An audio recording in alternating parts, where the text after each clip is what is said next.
a gente fala de relacionamentos, existem alguns elementos que tornam um relacionamento bom? Assim, existem elementos que façam com que o nosso relacionamento melhore? Assim, existe alguma regra para isso que eu possa aplicar nos negócios, na família, em casa? Sei lá, talvez a ver com comunicação, não sei. Tá, vamos lá. Se nós falarmos de comunicação, a primeira coisa que nós temos que entender é que nós temos um emissor.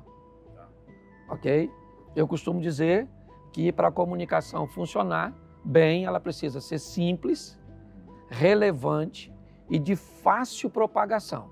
Todas as vezes que você consegue transmitir para alguém algo simples, a mente dela se interessa. Relevante, se interessa mais ainda. Se ela puder reproduzir, certo? O que seria exatamente esse poder reproduzir? É poder falar para os outros, É um discurso simples que ela possa dizer para outra pessoa o que ouviu de você. Certo? Então, a base é, se você usa esses 3 elementos, isso vai funcionar. Então, vamos imaginar que você fosse o emissor, certo? E você quer falar comigo, eu sou o receptor. Você tem a mensagem e você precisa fazer com que a mensagem chegue até a mim. Então, vamos lá. O que Jesus fazia? Ele entendia muito das pessoas que ele ia falar.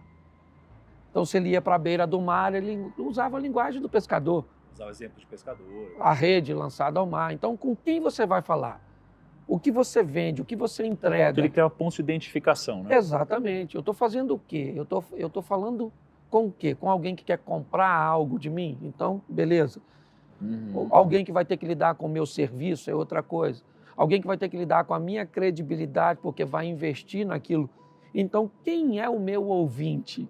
Eu preciso, antes de começar a falar, fazer uma leitura de quem é que vai me ouvir, para que eu possa usar os elementos certos para que a atenção dessa pessoa esteja voltada para aquilo que eu estou expondo. Aí eu preciso entender que tipo de ruídos podem estar entre eu e essa pessoa, certo? Durante aquilo que eu estou dizendo, o que ela pode estar pensando? Será que ela está pensando em mim? Então eu tenho que olhar para quem eu falo e fazer a leitura.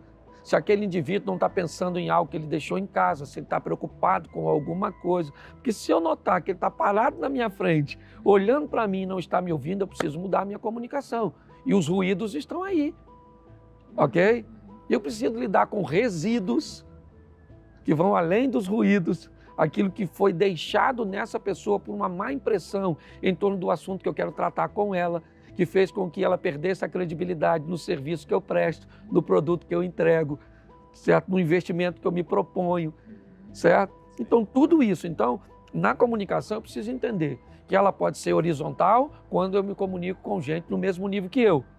E ela pode ser vertical quando eu preciso me comunicar com alguém que está abaixo de mim ou acima de mim. Então, ela é muito facetada, as variáveis são muito grandes. Então, quanto mais habilidoso você for para ser um bom, às vezes, se é que eu posso usar essa palavra, um escutador. Certo? Um bom ouvinte. Um bom ouvinte, isso. Certo? Ou seja, uma escutatória, que a gente tem hábito de brincar usando uma palavra para criar esse link de armazenagem. Investir tempo em ouvir pode ser muito mais lucrativo.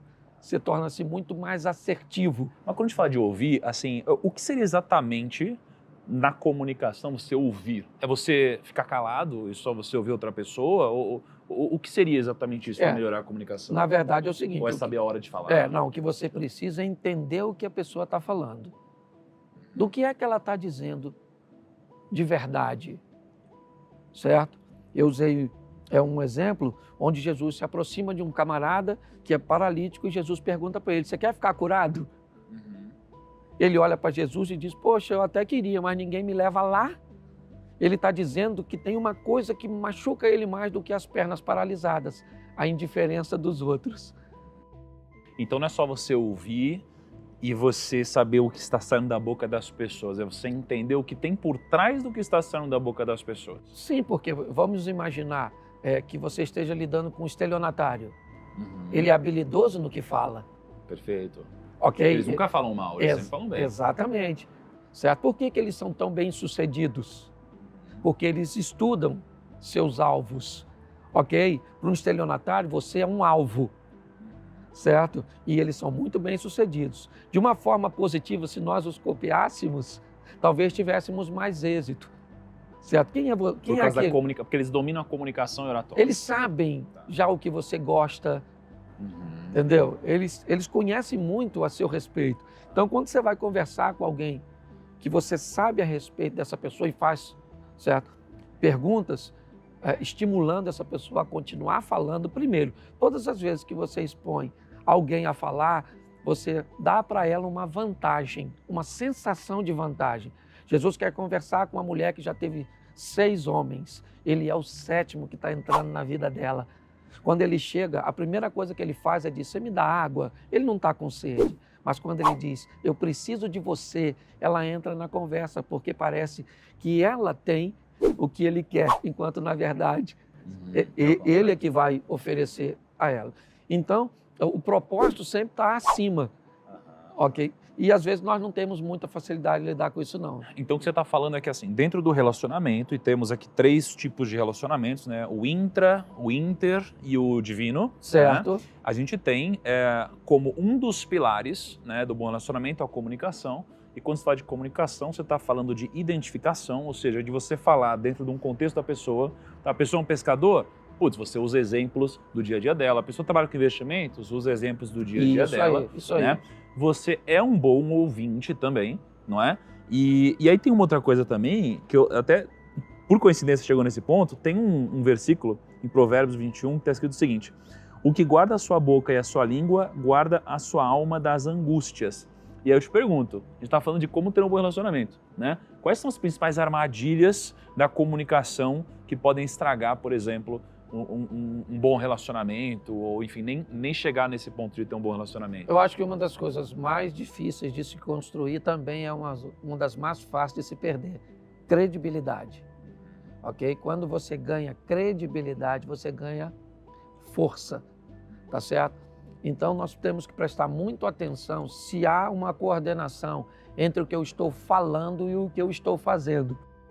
Às vezes, congruência. Exatamente. O indivíduo faz um bom curso, ele vai ouvir muita gente, então ele ficou habilidoso em falar e ele acha que só por falar ele vai obter êxito, tá certo? Mas quando ele vai para o mundo dos negócios, muito mais do que falar, ele precisa de agir. E aí, até o próprio texto, repete ele para mim, por favor. O que guarda a sua boca e a sua língua, guarda a sua alma das angústias. Então, o que a Bíblia diz? Que você se torna refém do que você fala. Depois que você falou, você é refém daquilo que você disse. E até diz, né, que vai lá e humilhe-se, não é uma coisa assim? Mas a proposta aqui é exatamente te expor a isso. Não diga, porque se você disser o que você disse, vai depor contra você. Aquela lógica de você falar menos, até tem um livro, né, acho que chama 48 Leis de Poder. Eu não sei qual das leis, talvez seja a 4ª, enfim, que ele fala sobre o seguinte, fale menos. Sim. Porque quando você fala menos, você não só aparenta ser mais sábio, aliás, na própria Bíblia diz algo como isso, né, que até o tolo... Quando fica quieto, é considerado sábio. É considerado sábio, né? Então fale menos. Assim, Sede prestes a ouvir, tardio no falar e mais tardio ainda irar-se.